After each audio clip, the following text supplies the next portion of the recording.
Welcome back to GAA Fan TV. It finished Cork 2-12, Louth 2-8 at Páirc Uí Chaoimh. Cork are into the final 12 of the All-Ireland series, just one win away from their first All-Ireland Senior Football Championship quarter-final appearance since 2019. Obviously, that was the Super 8s, but it was, of course, the final 8 of the All-Ireland series. Look, to be honest, if you didn't see this game, you're probably quite lucky because, to be perfectly honest, it wasn't a great watch at all, this one.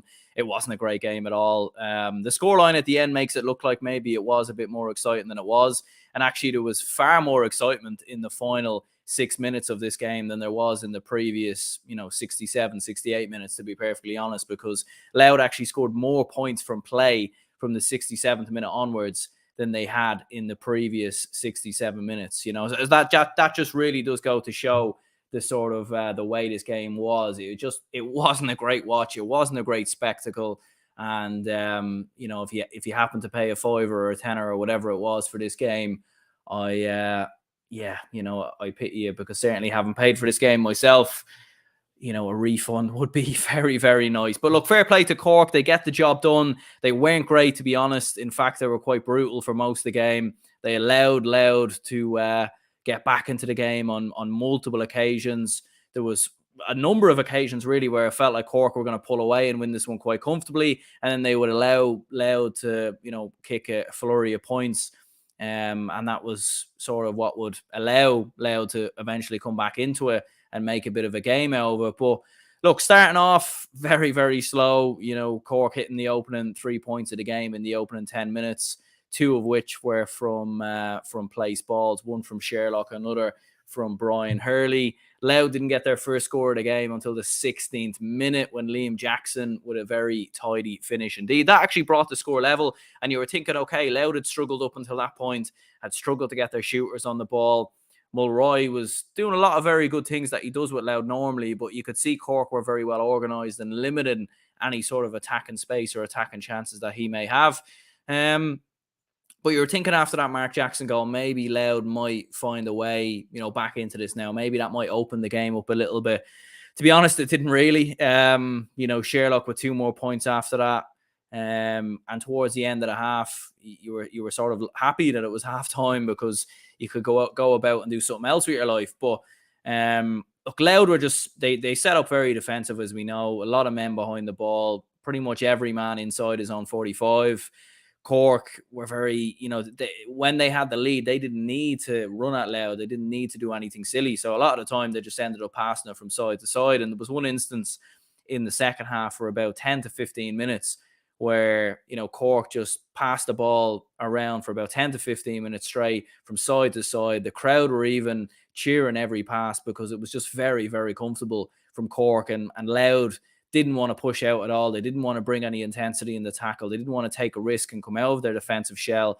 And when they did come out of their defensive shell in the final 6 to 7 minutes, they actually got some joy, and they actually started causing some problems for Cork. And as I said, 1-3 in the final 3 minutes of normal time plus extra time, more points from play from the 67 minute onwards in the previous 67 minutes. That really does go to show you how much better they played when they actually started to play football. And look, you can understand setting up defensive systems. I've certainly said before, different styles make fights. There's different ways to win football games. And maybe if Louth go toe-to-toe with Cork, maybe they don't beat them. Maybe they get beaten by more. But I do think there was an opportunity there, to be perfectly honest, because I think Cork were very poor today as well. At times, there was just poor passes, overhit efforts. They just weren't there, and you can see that they haven't had a good year, but by any stretch of the imagination. And you feel like if they were playing any other team in the qualifiers other than Louth, they could have got beat today. But they did keep their composure, and Sherlock had a very good game as well, to be fair to him. Kicked some brilliant points, 8 points in total from him. Brian Hurley was excellent, 1-4 in total. Obviously, big goal towards the end of the game as well. Colm O'Callaghan in around the middle with a goal for himself as well. Like, just 3 different scores from Cork, which really does go to show you the quite bizarreness of this game. And yeah, there's probably not a lot else really to discuss, really. I mean, as I said, the final sort of 10 minutes was really where this game came alive, because on the 65th minute, Brian Hurley scored for, got a goal for Cork after they'd been passing it around for, about 10 minutes, and eventually ended up killing Louth with that goal. And you felt like that was it. That was game over. There's no way back from Louth because they'd scored just 1-5 up until that point. Hadn't really had much of an attacking threat. And there was times actually where Louth broke on the counter-attack, and you had the likes of Conal McKeever, Liam Jackson breaking forward. But, at times just play would break down or they'd be dispossessed. And I suppose you do have to give credit to Cork's defenders, the likes of Rory Maguire and Matty Taylor, who done a good job in preventing Louth sort of running through the lines, because that was their main sort of tactic to try and win this game. But after that goal, Louth started playing football. Liam Jackson, Kieran Downey with a point as well. Colm O'Callaghan gets a goal in the 73rd minute for Louth, or for Cork, which is instantly responded by a Louth goal from Conor Grimes. And it was 3 points going in, and you felt like, could Louth do the unthinkable? Could Louth do the impossible and somehow snatch extra time and maybe bring it, beyond extra time, maybe even penalties? But wasn't meant to be. Cork, in the end, doing enough to see off Louth. And as I said, they weren't great. They weren't brilliant. They'll definitely need to improve for the final 12 or for the next round of the qualifiers. But look, we've known the levels that Cork have been at this year. So it's not too big of a surprise, really. They barely scraped, they barely avoided relegation to Division 3. Louth have obviously come up from Division 2. So there isn't really that much between these two teams. But I do feel that on another day, Louth could have won this game. I really, really do.